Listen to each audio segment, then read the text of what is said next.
when I was coming up, we had to go outside the city. We had to go travel, go out of town, beat down doors. Like, this was the first time Bill had ever gone on the set. And he said, "Here comes the token dirt boy." And out of my mouth, I said, "F you." Fans are asking for positive women and, with family and business. And it's like, that's what we bring to the show. And yet still it's like, oh, she's boring. It's my real story. This is really who I am. I build myself off a dollar and a dream without a man's help, without a basketball player. Particularly the patriarchal boxes that white cisgender males have defined for us should be how we define ourselves. That's what they were saying on the street. I didn't say it. That's what they were saying on the street. The streets, the avenues, and the boulevard.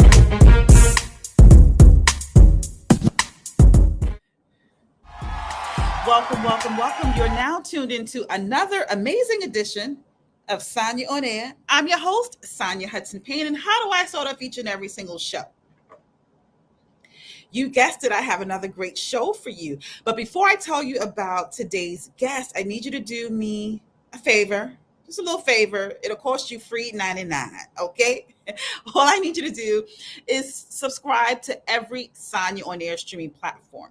Sanya on Air streams on Spotify, iHeartRadio, iTunes, Amazon Podcasts, Google Podcast, you name it, Sanya on Air is there. Also, if you're watching this on YouTube, not only hit the subscribe button, also hit the notification bell. Just a little bell, looks like this, goes like ding. That way, every time I upload an all new Sanya on Air celebrity interview, unpacking their pivotal moments and milestones, you'll be the first ones to know. The notification bell lets you know every time there is an all new Sanya on Air celebrity interview. So, Today's guest is an unsung icon by the name of Dedra Tate. Now, let me tell you something. This woman has been the power behind some of the world's leading music labels. Let me tell you about some of the record labels that she's worked with and led, as a matter of fact.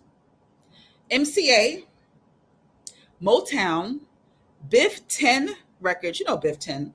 That's with Michael Bivins of New Edition and BBD. Queen Latifah's Flavor Unit. And she's also been a producer for television and film. So a lot of times you see these people in front of the cameras, singing the songs, rapping the lyrics, acting out things in television and film. She's that person behind them. And those are the people that we don't really, you don't. Those are the people who aren't really given a spotlight too often. And when the world doesn't spotlight people, I wonder, how do they receive their flowers? Like, do they got to give it to themselves? Just buy some roses, go to 1-800-Flowers and say, from Sanya to Sanya. Is that how this happens? So I just wanted to make sure that Dedra Tate understands that we see you, boo. I see you. And I want you to see her too. So she's going to be joining us in just a few moments. But before we bring in Miss Tate, why don't we get into the latest celebrity news? This is Sanya on Air. Oops, she did it again. Britney Spears, that is. Britney Spears is back in the news, but this time she isn't dancing scantily clad with knives on social media.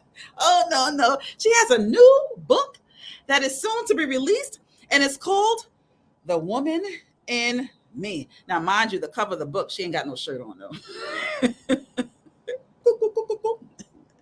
Maybe not. So, a part of the book, she is talking about her ex, Justin Timberlake. She is spilling the beans, the secrets. She said that back in the day, when they were dating and Justin Timberlake was still the lead singer of the group NSYNC, there was a time when Justin Timberlake met Genuine, the R&B singer. Ride it, my pony, my saddle's waiting. Okay, all right. So anyway, so when Justin met Genuine, he put on his black scent. And he started talking to Genuine using, let's say, urban vernacular like faux cheese, faux cheesy. So Brittany was saying that he just wanted to act black. He wanted to be a part of the culture so bad. Miss Brittany Claudine Spears. Well, I don't know if Claudine is her real name, but don't she look like a Claudine from the South? Fried pickles and pig feet. So Brittany Claudine Spears, we knew this, girl. The community knew this. When Justin first appeared, remember when he had the cornrows going back? And the community was saying, he's trying to be black. And everyone was saying, no, he's not. But we knew. Why is it that it ain't a thing until they say it's a thing? I don't get it. How many times have you spoken to a person who isn't a part of the black community, who isn't black? Let's just say that, a person who isn't black. And when they talk to you, they try to talk to you as if they are part of the culture. Let me give you a quick story. So over the summer, I went to, I wouldn't really call them friends. We're becoming friends.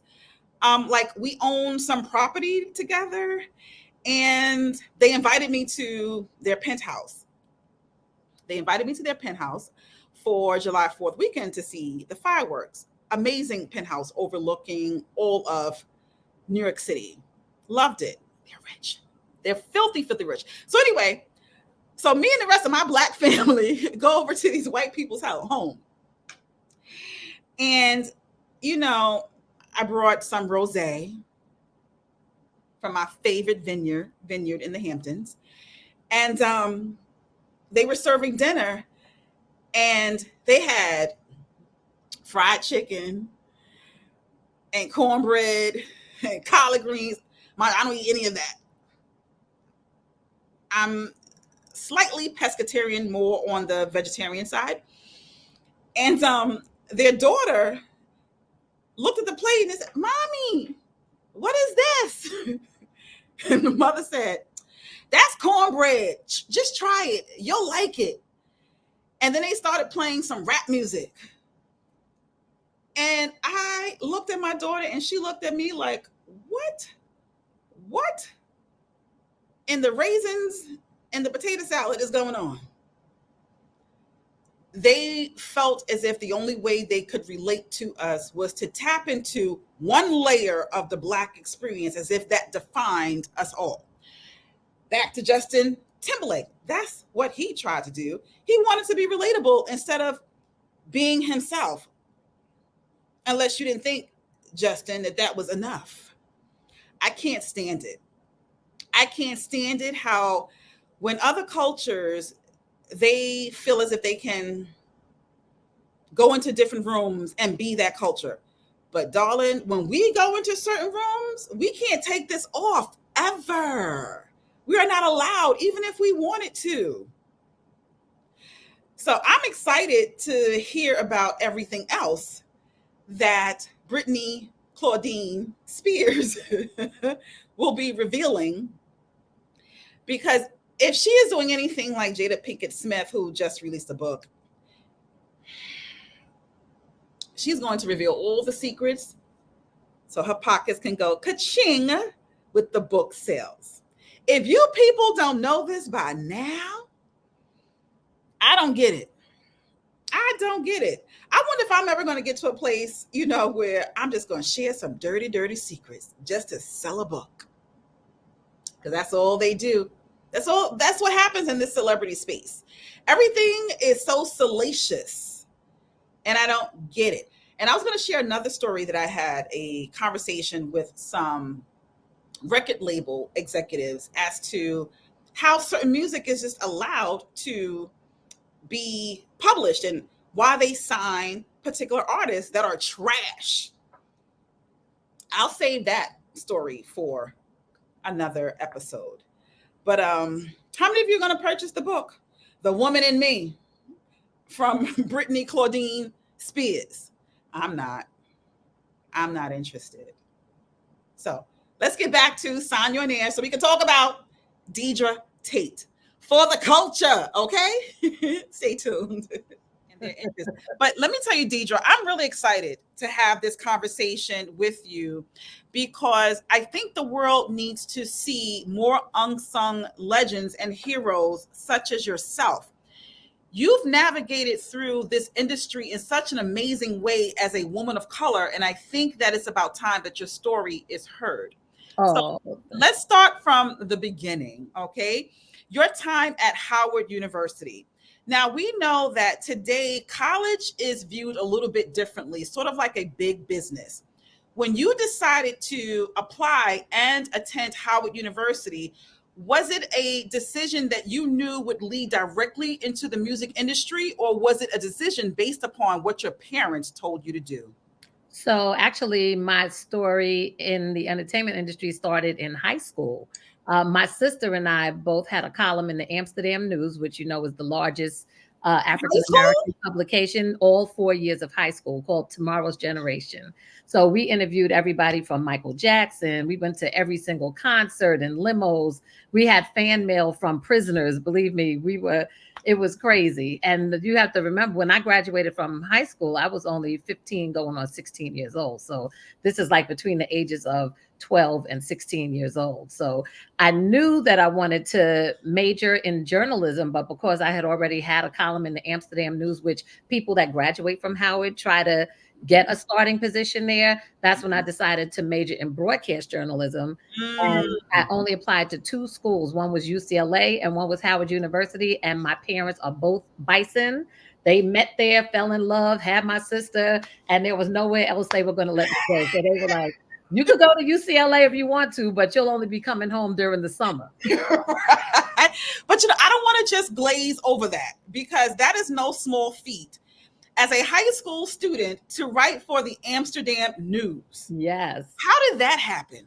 So my godmother, Audrey J. Bernard, who is close friends with both of my parents, she knew that we loved to write, and we always went to all of the concerts, and we always threw parties. I have been like, my entire family has been throwing parties all of my life since I can remember. So we used to promote events, and she was like, you know what, you girls should do a column that, you know, with interesting things for teenagers. So that's why we called it Tomorrow's Generation. It had our pictures on there. And actually, when I went to Howard, every single one of my articles is on microfiche in the Founders Library. Wow. Yes. Wow. That's huge. Yeah. But you know what? Every conversation that I have with successful people such as yourself, they always tap into their social capital and how they were able to enter rooms because of people who knew them. And I'm so glad that you mentioned that, because we don't understand the importance of a social capital. Right. And being surrounded by like-minded individuals. So, okay, so high school, writing for the Amsterdam News. Now you're a student at Howard University and you graduated. Yeah, so Go ahead. Yeah, so I majored in broadcast journalism because I originally wanted to be the Black Barbara Walters. But during the time that I was in college, they launched MTV.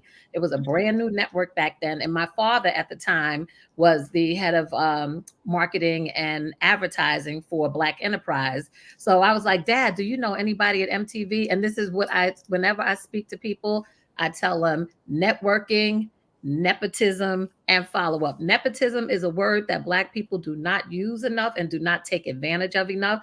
I immediately called my dad. I was like, what contacts do you have?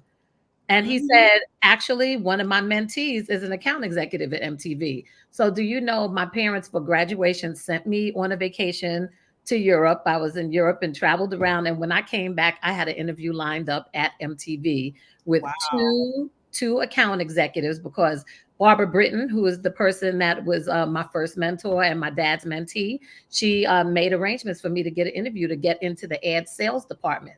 So that's how I got my foot in the door. And I knew I didn't want to stay in advertising because my goal was to be in the music news and in the creative area. So I just kept my eye on those postings, and I made friends with human resources. And when a position became available in talent relations, because I had worked in ad sales, I knew that every time one of my bosses wanted to wine and dine somebody, take them to a concert, or if people wanted tickets, you had to submit ticket requests through the talent relations department. Mhm. So I was like, that's the department I want to be in. And that's the department I made it into.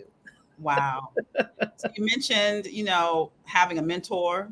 Yes. Nepotism. These are all keys to success. And what a lot of people don't know is that I've been in education for over 20 years. And for the past, I would say 8 years, it has been a primary focus for me to create social capital for high school students, marginalized high school students, because white people do it all the time. Right. And it is about time that we understand that that is definitely a strategy that works in order to get into spaces that were never created for us. Correct. So I'm glad that you mentioned that. So when did you so MTV, talk about your experience working at MTV. Did you like it? Did you hate it? And yeah, so I absolutely loved it. I was one of a handful, if it was even a handful, of Black people at the time. This was in 1984. This is when Martha Quinn, JJ Jackson, these were all of the VJs that were on there. I was working at MTV when Downtown Julie Brown came to audition, when they were doing auditions for the host of Club MTV. So that was during the time, and I ended up in talent relations. And then my next mentor was Sam Kaiser, who was my boss. He came over from Atlantic Records, and he was the head of marketing and talent relations. So I ended up working for MTV a total of 3 years. But when he was leaving to start a label with Elton John called Uni Records, he actually challenged the executives at MTV to ask them what were their plans for me, because I told you I was like the only African-American in that whole creative floor.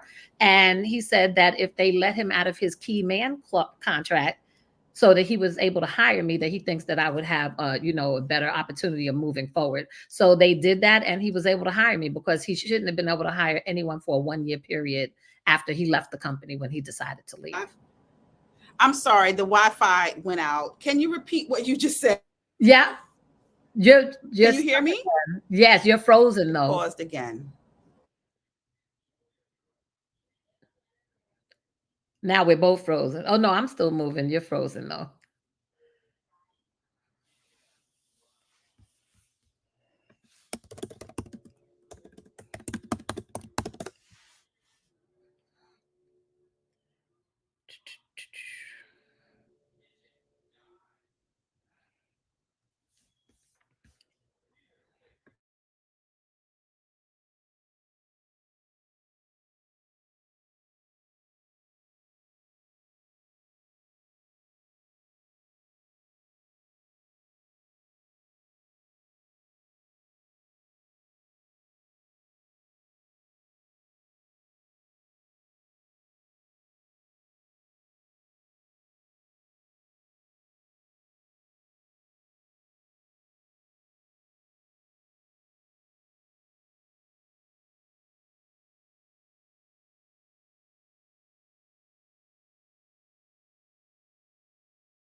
Okay, wait, give me 1 second. Yeah, you have to kick yourself out. I produce shows on Streamline. That's exactly what I had to do. I'm in this whole different space, and we're kind of getting used to the Wi-Fi, which goes in and out. Exactly. But what I did hear from when we were disconnected, you were able to transition to a whole new space, even though you were only one of the few African Americans in that space working at MTV. What did you do that made you stand out, where someone said, I'm leaving and I'm going to take you with me? What did you do? So I did something very specific when I was still working in ad sales and I was applying for that position. So it was that's the hottest department at MTV to work at. So everybody and their mother, and that includes like hundreds of privileged white young people that are straight out of college whose parents know everybody that's in the building already. So what I did with my journalism background, I created a book called Dedra Tate and Why. And I researched my boss, and I knew that he commuted to Long Island. I found out everything about him, and I wrote a little book and put that cover on there. I had articles that I had written for the Hilltop at Howard, all of the one sheets that I wrote for the salespeople at MTV, like every single thing that I had produced on my own or for other people, I put in there, and then I handed it to him at the end of my interview. And I said, I know you live in Long Island and you're going to have a long train ride. So if there's anything I haven't answered for you, I've made something for you. And when he saw that Dedra Tate and Why, he was like, oh, you're hired. Wow. I love it. And this is what I encourage youth to do, because once again, I prepare them for internship opportunities, enrichments, expanding their social capital. And I'm telling them, whenever you are in the face of an employer and you are hired, don't just do what is written down on paper, the roles and responsibilities and the expectations. Create something different and new and present it. Make yourself stand out. So I'm glad that you dropped that gem, because a lot of people just think that they have to stick to the script. And I'm so glad that you stepped out on fear and innovation, and you just made a name for yourself. So MTV, uni, what was next after that? So while everything in my career has been like a series of connecting the dots. So when I was working at uni was owned by MCA Records. We happened to be on the same floor because uni was like a small boutique label within the MCA system, but on our same floor was the MCA Records Black Music Division. So one day I'm riding up on the elevator, and there's somebody saying, hold it, hold it. So I hold the elevator, and this man looking fly comes on. I could tell, I didn't know who he was, but he gets on the elevator, and he said, I said, what floor are you going to? And he said, 8. And I said, oh, so am I. So I pressed 8. And he was like, really? Where are you going? I said, I work at uni. And he was like, there's Black people at uni. And I said, that's how they got the name. I'm the only one there. And he busted out laughing. And then when I got off the elevator, we walked, and he was like, I'm going to come find you later. I had no idea it was Gerald Busby, the CEO of MCA. So he actually looked for me on the floor, came to my office, and he was like, tell me about yourself. We just started talking, and he was like, I can't believe it. I am really so impressed. I was showing him the work that I was doing, because even at uni, I created a little newspaper on my own. And this was back in the days of cutting, pasting, photocopying, and then distributing to everybody. It was called Unitunes. So we had like Eric B. and Rakim was the first rap group that I worked with. But other than that, we had all pop groups. But I would cut out the little pictures from Billboard, put the chart position that we were last week, this week. And it was like a little Bible for every artist that was on uni, and I would distribute it to every single person on the entire floor, which were all people from MCA. So he was like, you're the one that's been doing those Unitunes. And then the first opportunity that came up, he sent me on a trip, told me that during that trip, I went to Jamaica, took some of my friends. He was like, you're going to get a call around 3:00 every single day. Somebody's going to be on the other end to interview you. And when I came home, I was announced as the new Northeast Regional Director for MCA Records. Wow. So you were ready. Whenever the opportunities presented itself, you were ready. Where does that fearlessness, where does that innovative spirit, where does that creativity stem from? It comes from both of my parents. So my dad, he's like the unsung mayor. Everybody, I think, in New York knows Bob Tate. So my father not only graduated from Howard with a business degree, he was in the military. Then he worked for amazing corporations, and he decided to start working for Black Enterprise. And then from there, he was at Ebony and Jet, actually, during my junior and senior year of high school, before he started publishing his own magazine, which one you probably know of that's still around, Black Elegance. I think they changed it to Black Noir. But he had Black Elegance magazine, Belle magazine, and Spice magazine, which was like a competitor of Right On. My mother, on the other hand, was the flyest brainiac you would ever want to meet. And she is our hidden treasure, like the movie Hidden Treasures. She was an IT person. She was one of the first female vice presidents at a bank, at Chemical Bank, doing programming with all white men, exactly like the movie Hidden Figures. So, I know that some kids, when they come from a household where both parents are very, very successful, sometimes they are fearful to step into their own greatness in fear that they won't measure up to their parents. Did you ever experience that fear of not being enough? No, because they never put that pressure on us. A lot of people that have those high-powered corporate parents, they put so much pressure on their children that they're afraid that they're not going to measure up to them. We never had that. We traveled the world with Dance Theater Harlem. We were creative. We were with Dance Theater Harlem and then another company called the Harlem Children's Theater Company, traveling all over the world. So we were always well-rounded. My mother took us everywhere. We were in the Girl Scouts. She exposed us to the theater. And then when we did the article, when we had our column in the Amsterdam News, we were exposed and around so many people. And we were always around celebrities because they had a lot of friends like Noel Pointer and different people that would come like to our summer house and play like just in the middle of the floor at their parties, just do jam sessions. So we were never jaded. It's kind of like we grew up in that fun environment and we were always just encouraged to do what made us happy. And music was what made me happy. I love it. You mentioned a key word, exposure. Mm-hmm. Exposure is so important for anyone growing up. I always encourage the youth, tap into the options. Mm-hmm. Because once you tap into the options, you now have choices to make your decisions on.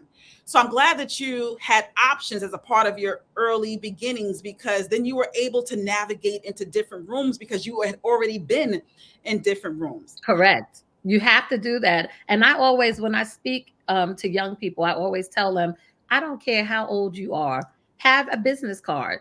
That business card can just have, if you're a student, it should have when you're going to graduate. But if you're not a student, just have your email address or something with your social media so that you have something to show that you're professional when you're speaking to people and greeting them, because networking is like 80% of the battle. And then you have to have the 20% has to be backup.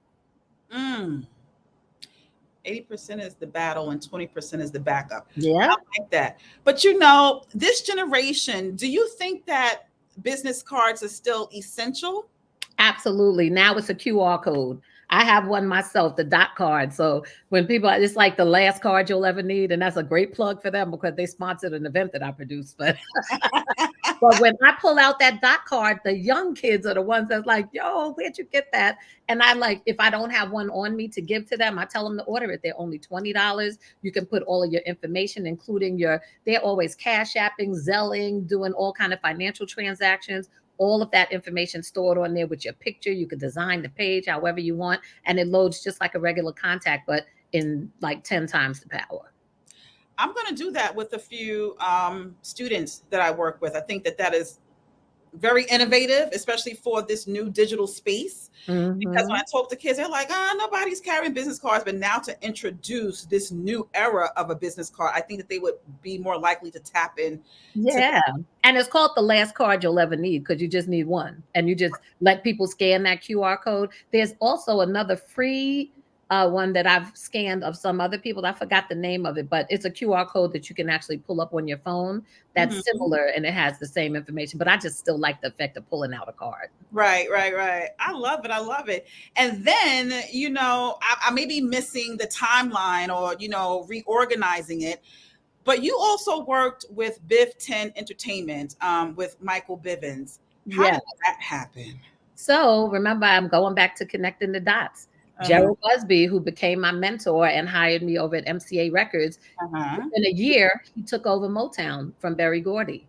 So he brought me over to Motown with him. So I was handling video, because MTV, I already had a great relationship there, and also promotions, record promotions. So after a couple of years, I was at Motown a total of 8 years. But after 5 years, because of the success, because, we had Boys to Men, another Bad Creation, Michael just in general had a production company where I worked with all of those groups and helped break them in the #1 markets. So when they decided to give him his label, Gerald and Michael Bivins decided that they would name me the general manager. So I kind of skipped over a lot of positions and went straight to general manager of his boutique label. And we were still within the Motown family. So I did that for another 3 years.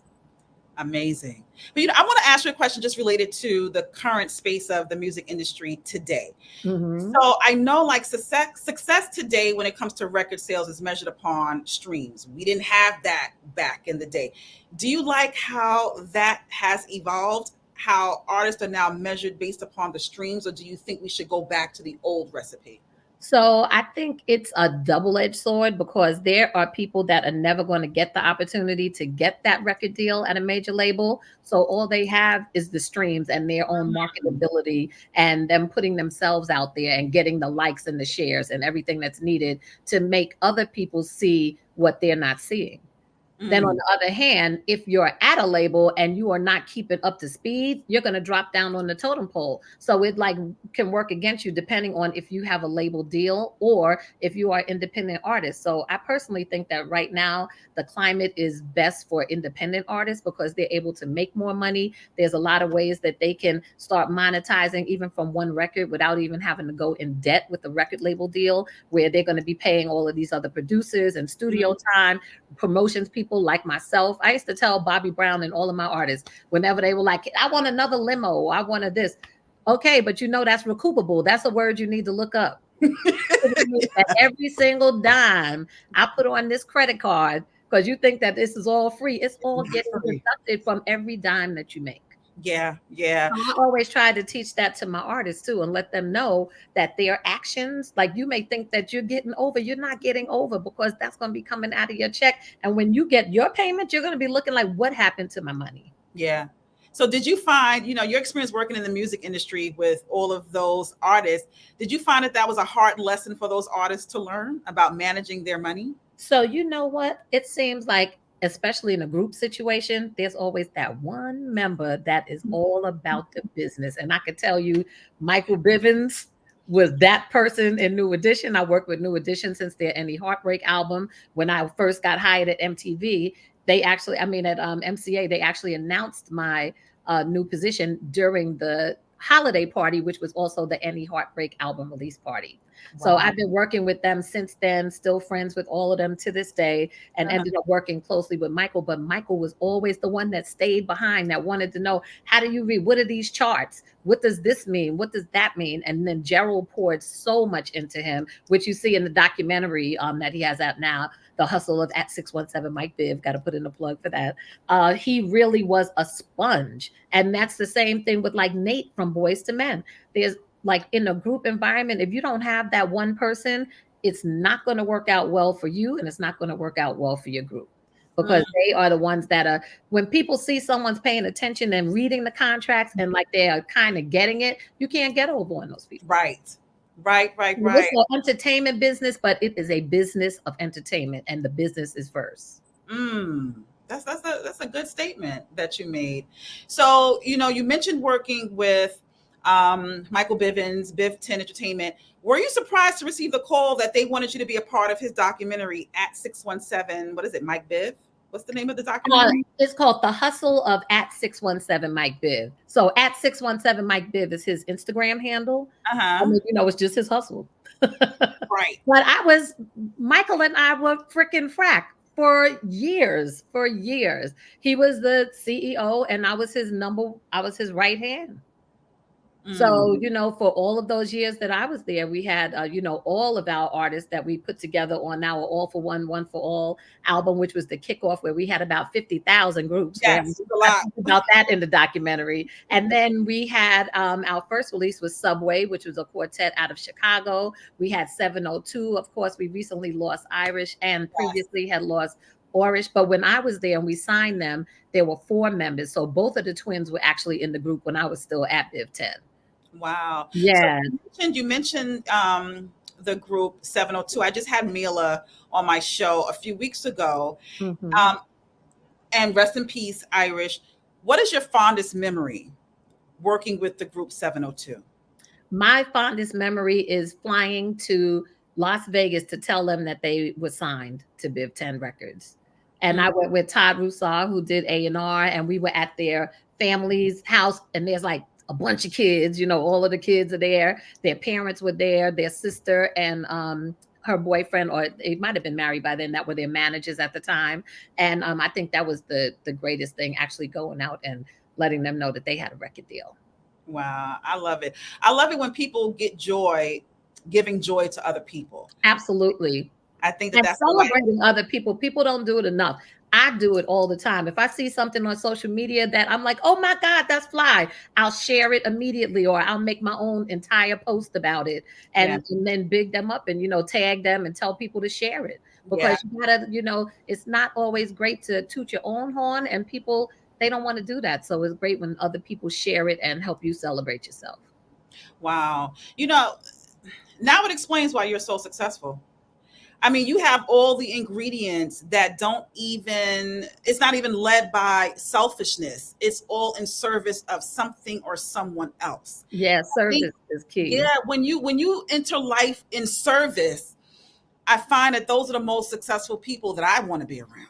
Mm-hmm. But let's talk about, you are also the general manager of Queen Latifah's flavor unit. Talk about that. Yeah, so while I was running Biv 10 as general manager, Gerald signed Queen Latifah to Motown. So I told you we were all in the same building. So I would always see Latifah and Shakim, her partner.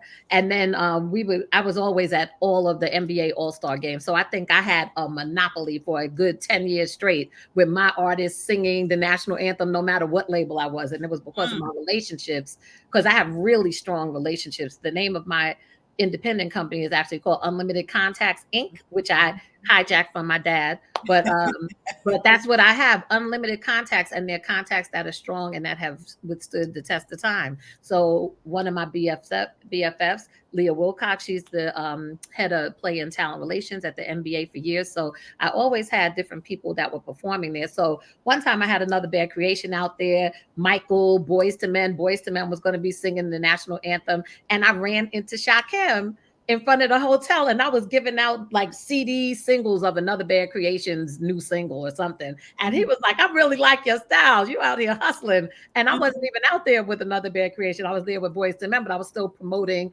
all of my groups. So he just always remembered that. And then he called me like maybe a year or two later. And it just so happened that I was getting ready to have to relocate to California almost full time for Biv 10. I was basically living out of the hotel there because I had just bought an apartment and I was engaged. So I really didn't want to move to the West Coast. So that opportunity, when they asked me to be the president and general manager of Flavor Unit, and that I would have the opportunity to work not only with record labels, but with management and helping them transition from management into records, that was an opportunity that I could not pass up. And I was able to stay on the East Coast. Was there ever any opportunity that you had to give a hard no to? Yes. What's that? That's been more recent. That comes back to all money's not good money. Exactly.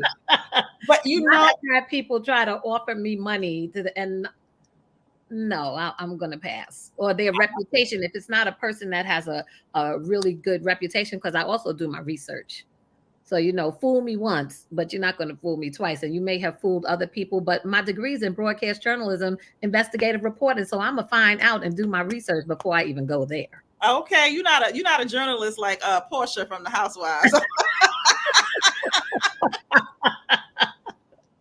I can tell you, when I want to find something out, I'm going to find it out. I love it. But, when you build up such a repertoire, a resume that you have the privilege now of saying no. Mm-hmm. And, people have to work to get to that point. And I love that we tapped into, like a condensed version of your timeline, but it really just showed the evolution, like I said, of you, the unsung hero.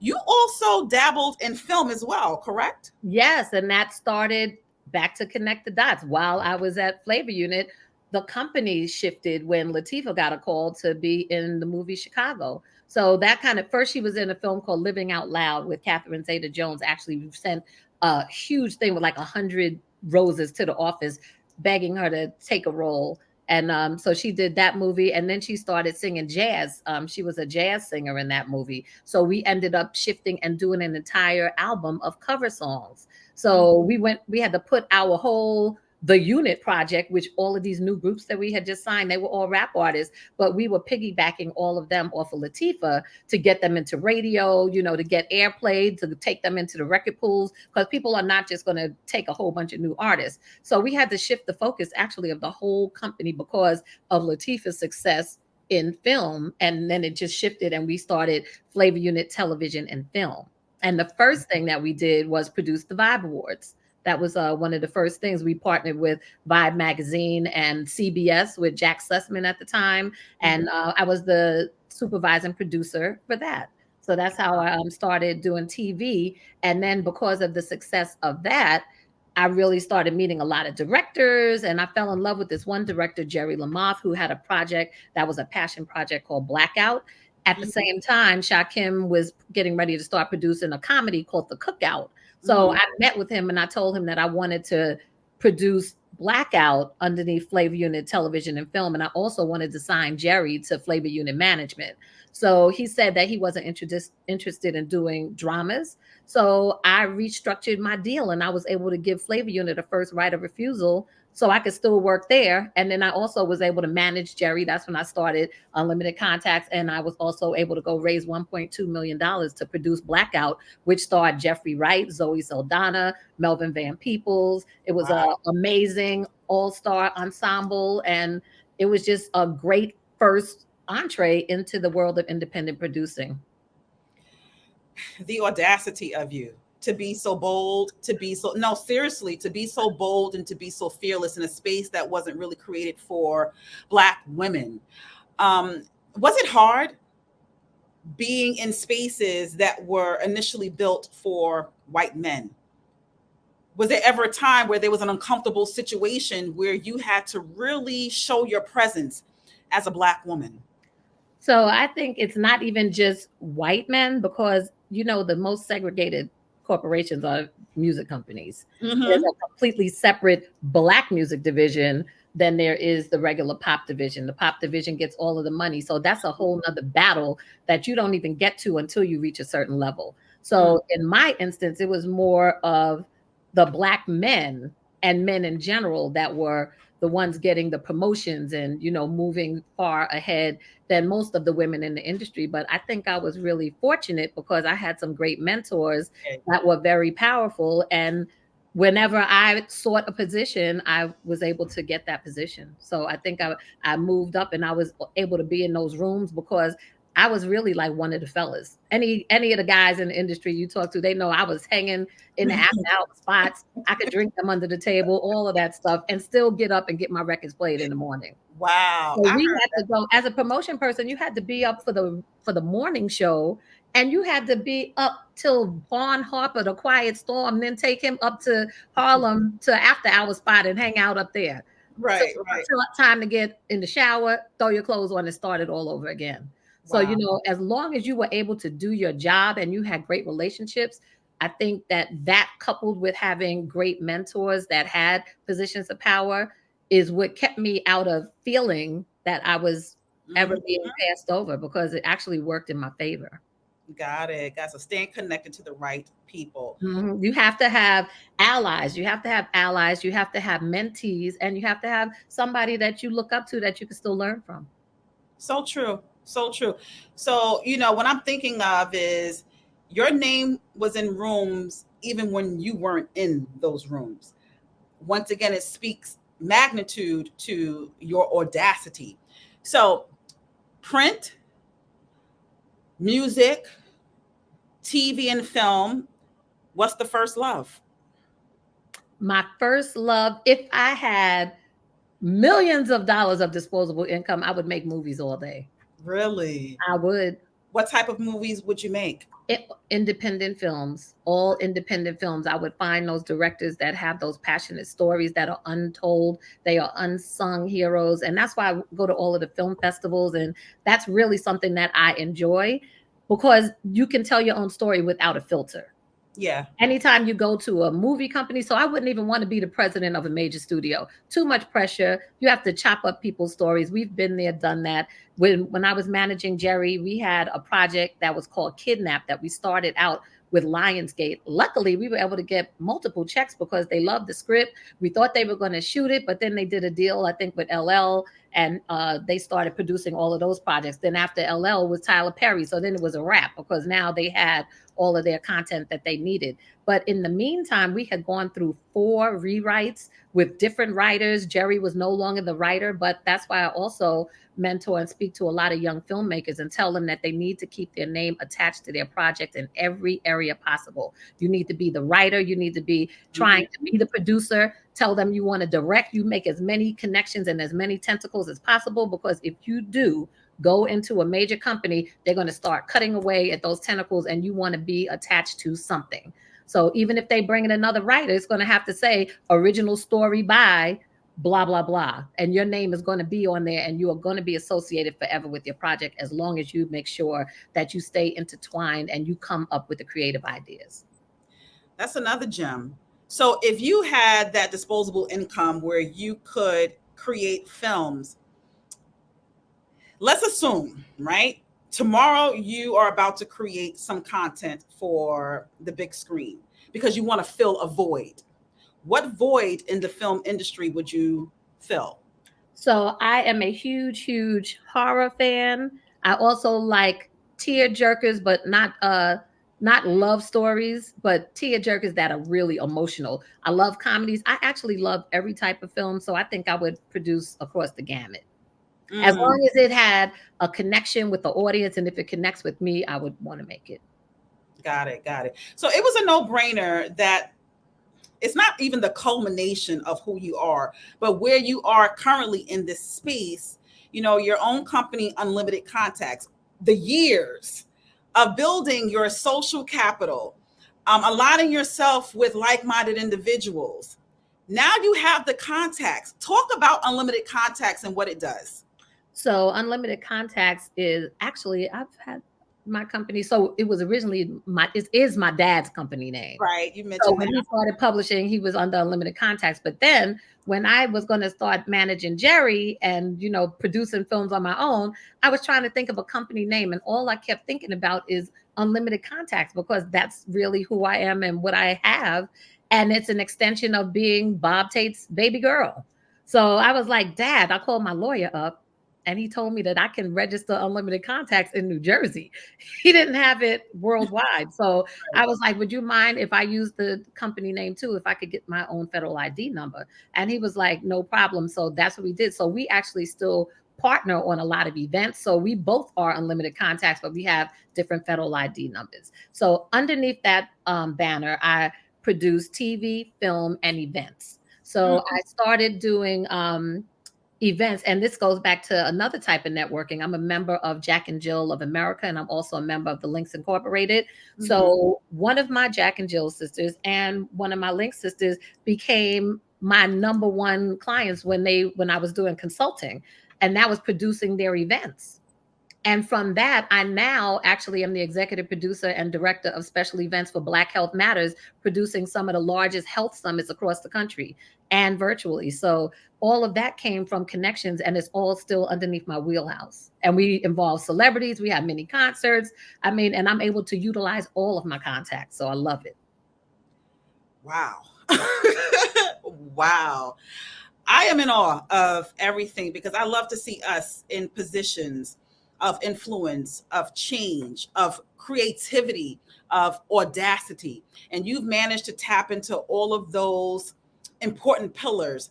And people looking at you, I'm hoping that they walk away with some huge takeaways, because everything that you said was so inspirational and so aspiring for anyone, even myself. Black Health Matters, and you mentioned that briefly, is one of the events that you produce. And Black Health Matters is very, very important and dear for me. Talk about that specific event and the purpose of it. So Black Health Matters is actually the largest communications company for Black health and information. They started out with the website. Their website has, I think, 200,000 pages of content on every type of disease state. And when I came on board, Rosalind, who is one of my Link sisters, Rosalind Young Dandle, she founded Black Health Matters in 2012, which is 1 year before Black Lives Matters. So for people that think that Black Health Matters was modeled after that, that is not the case. She had already, her company was in existence for a year. She started it as a result of the Affordable Care Act and was so excited that Black people were going to be able to have an opportunity to get medical insurance and coverage, but they didn't really know how to navigate the system. So that's when she started blackhealthmatters.com. And from that grew the events. So she brought me in to produce an event right before quarantine. It was going to be a huge health summit and expo at the Riverside Church in Harlem. And that's when COVID hit. So we quickly did a quick pivot and we learned about a company called V-Fairs. I studied and trained with V-Fairs for 3 months to learn how to produce these huge virtual events. I'm actually going to be a guest speaker for an event as a success story of Black Health Matters relationship with their virtual platform, but the team's based in Dubai. And so the time difference didn't even matter. I would wake up at 4 o'clock in the morning and I learned how to build the whole back end of the system, how to do the front end. And then we started bringing in community partners. I started out doing everything by myself. I now have a team of 6 people that work on my events team, and Black Health Matters has now grown from 4 people to over 30 people in 5 different states. And we produce events all over the country. We even did a global summit that was in London, which was virtual. And now we're just branching out. And we're now I'm leaving on Wednesday to go to the National Pan-Hellenic Conference to produce 2 events for them. Those are called Super Weekends. That's when we partner with one pharma company and we focus on one disease state. This one's going to be heart health. So we have a dinner that we curate with all of the health leaders and the heads of the fraternities and sororities. We bring in all of the top doctors from that area and hospital systems. And then we do a dinner with conversation about heart health in our communities. And then we follow it up with a huge summit the next day. I love it. As you were talking, I'm just like, you are always in service of others, helping them soar. Who helps you soar? My family. And then I have I'm very, very, very, very, very spiritual.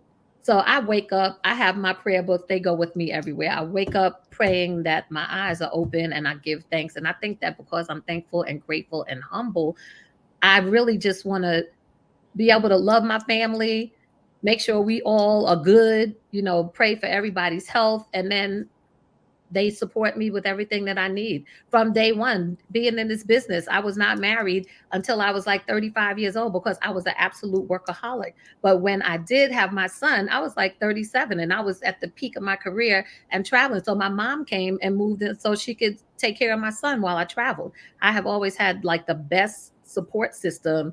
And, they always just lift me up and make sure that I stay grounded and that I'm the same Dedra from the Bronx when I grew up, when I was little, before we moved to Manhattan. Oh, you're from the Bronx? I absolutely am from the Bronx, 875 Morrison Avenue in Soundview. That's where we grew up until I was going into the 7th grade. And then it was like somebody put the hood over our head and knocked us out and moved us to 79th Street between Columbus and Amsterdam in a doorman building. Oh, you found like, what has happened? We couldn't believe it. There was no more Black people. Yeah, you went from black to block. Oh my gosh. We had doormen. We were like, what in the world happened? And my parents did it while we were away at summer camp. When we came home, we no longer lived in the Bronx.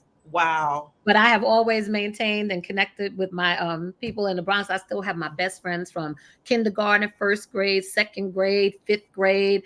We are all still thick as thieves. And I'm also on the advisory board for the Universal Hip Hop Museum that's coming up in the Bronx in 2024. Yes, I did want to mention that. And I'm so glad that you reminded me because we are definitely celebrating and just overwhelmed in a good way with the 50th anniversary of hip hop. Mm-hmm. So the museum in the South Bronx, you said, is scheduled to open in 2024? Yes, it was slowed down a little bit because of COVID. So originally we were supposed to be opening in 2022.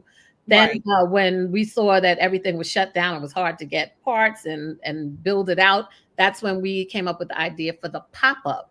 So that was just closed recently. So the original concept for the pop-up was going to be a 2-year plan. And every 6 months, we would change to the next decade of hip hop with what was featured inside the museum. So it's now called the Hip Hop Museum. It's been rebranded from the Universal Hip Hop Museum. And so that is thhm.org. You can go there and see amazing things. We actually have an activation going on right now that's traveling around the country where people can see what they're going to be in store for when they come to the museum.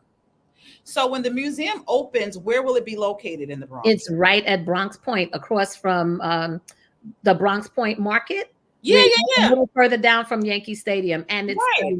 It's the anchor of a new housing development that is a combination of luxury and low income housing. That area is changing, honey. Yeah. And they just did the ribbon cutting last week. Nice. For the apartments. And that's Rocky Bucano. He's our executive director and chief leader. He has led this vision for many, many years. And it's just a honor to be on the team that's helping bring it to fruition. Nice. Well, just so you know, my work with schools, I'm primarily based out of the Bronx, even though I don't live in the Bronx. But just looking at reading scores, math scores, and where they land, I said they need additional support and additional help and resources. So I'm here in service as well in the Bronx. Yeah. So which school are you at? I'm on the campus of John F. Kennedy. Oh, okay. That's a couple of my friends went to John F. Kennedy. Really? I'm actually part of a book called Women Behind the Mic. We have an entire program that is tailored for schools. We've been to several of the high schools in the Manhattan area, and we actually come in with a program to teach them about different opportunities in the music industry. They have they can set up internships, mentorship, everything. So you should definitely contact me about that. Yes, I definitely will. Like, I'm having an information session tomorrow. Yeah, we bring some of the featured artists. So the book features 22 unsung sheroes of the music industry that help develop and make a lot of the household names people know stars, but you wouldn't know their names. So that's why LaJoyce Brookshire and Michelle Joyce came up with this concept for this book. They featured 22 women. They're getting ready to have another installment of it, but we do traveling tours and we bring everything right to you. Oh, I'm definitely going to reach out to you after this to see how we can introduce you to our school, because what I'm now challenging one particular school is to really address the deficit in boys of color applying for enrichment opportunities. That is a conversation that hasn't been addressed. And I'm going to address it because I'm the known disruptor. Yeah, I think you have to be. Everybody needs that little bit of disruptor in them. Else stuff's just not going to get done. It just won't get done. You know, this has been an amazing night. Prior to having a conversation with you right now, I ended a conversation with the legendary Melba Moore. Oh, yeah. Didn't she just get a star? Yes, she did. Fame, yeah. Yes, she did. And she attributed to Cat Williams. So I love to speak to legends such as Melba Moore, such as yourself, unsung heroes that the world just needs to really, really know about, people behind the mic, behind the stage, such as yourself, who really pushed artists to the forefront. But you're the reason for their success. So, but with Melba Moore, she actually was in front of the mic, but she still was the person that found and discovered all of those artists that were on her. I'm really good friends with Melissa Morgan and several of the artists and producers that work for their label. And I know what a force she was in bringing all of that to fruition. Yes. And just hearing her story about how she lost everything and came back. So I'm full. Her conversation, your conversation. I can't wait until I launch both of your conversations, because everyone needs to hear from the both of you. What's up next for you, Dedra? So right now I am getting ready for Usher. I'm going to finally take a little vacation and go to Vegas and catch one of his last shows. So right now, don't Keke Palmer. Yeah, oh, no. I am just so looking forward to having some downtime, because I just realized that I still have like 6 vacation days with Black Health Matters that I need to take by the end of the year. So I was like, I'm going to go see Usher. So I just picked up that whole trip. I'm looking forward to the downtime so that I could, re-energize, because the National Pan-Hellenic Conference is the last big event that I'm producing this year for Black Health Matters. And at the top of the year, we'll be starting back up again. Love it. So all of the work that you've done, what legacy do you want to leave the world with? So I think I want to leave a legacy that the way you show up and the way that you treat people is the way that you'll end up being or having the legacy that you want, which is to have been viewed with respect, known for helping people, known for giving people opportunities, known for not just giving them the opportunity, but nurturing them through the process and always being there for them, having long lasting relationships and connections, because that's really important, because a lot of people can make a connection and then burn a bridge in the same day. So I think that the fact that I have my best friends since I was a little girl, but I also am still friends with every single artist that I have ever worked with. I can get them on the phone. I go see them still, even Another Bad Creation, who were little boys. I go see them and hang out with them. We're drinking shots now when I go down there. They're grown men. I still see them as little boys, but they're grown men with kids and families. But that's the type of person that I pride myself in being. And I also have helped a lot of people, hired a lot of people, and mentored a lot of people. So that's really what's most important, all while maintaining a strong family bond. I love it. I absolutely love. I'm full. Show over, damn it. Dedra, I'm telling you, I'm going to be in touch so we can talk about your program. Definitely do that, because we have a whole curriculum. Good. Yeah. Good. I'll connect you with LaJoyce and Michelle, and you will be in capable hands, and they will hook it up. We could be in the Bronx in no time. You got it. It's already a done deal. Dedra, you keep being the person that you are, the audacity, the boldness, the courageousness, the fearlessness, and the beauty. Thank you so much for blessing this space, and continue blessings to you, my sister, because you are absolutely amazing. Thank you, Sanya. It's been wonderful. And I want to shout out my girl Cordelia for hooking us up. Yeah, Cordelia always makes big happen. You know, that's what I say. I'm like, where are we making big happen today? She's actually about to get a big award. I'll be there to support her for that as well. I'm not surprised. She has a movie that just got accepted into a film festival, into the Manhattan Film Festival, her first documentary. So I'm so proud of her. And about the LGBTQ community, is it? It's actually about her family's dealing with COVID.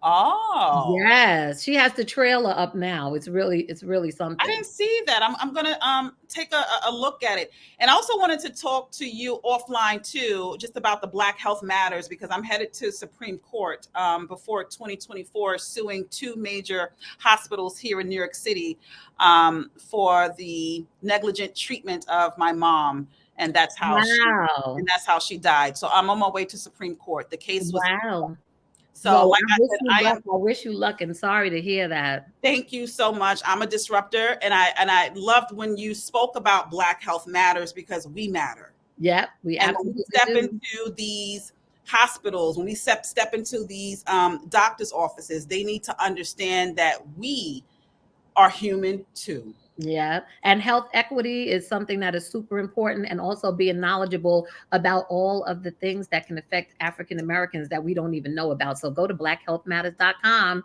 click on there and look up rare diseases, lupus, everything that affects us. Some stuff I had never even heard of, like multiple myeloma. I had never heard of multiple myeloma. Now I'm completely familiar with it. HATTR amyloidosis. These are things that affect African Americans at an alarming rate, and there are ways to treat them. And people that are not looking like us, when you go in their offices, they don't even know to look for that. So if you have a doctor that's telling you they can't tell you what's the matter, you need to be able to look up some of those symptoms. Go to Black Health Matters, make yourself knowledgeable, and attend our summits, watch the videos. Everything is out there online for free. There we go. More information, additional resources. Tap into it, people. This has been a conversation worth sharing with everyone. Dedra, once again, thank you so much, and continue blessings. Thank you. Have a good care. Bye-bye. OMG. When I told you all that this was going to be a powerful conversation, did I lie? But did I lie though? Did I lie? Once again, the evolution of an unsung hero, Dedra Tate. We ran through a condensed timeline of her history. Who in the bejeezies is a high school student writing for the Amsterdam News? If you don't know about the Amsterdam News, It was based out of Harlem in New York City, right off of 125th Street in Amsterdam.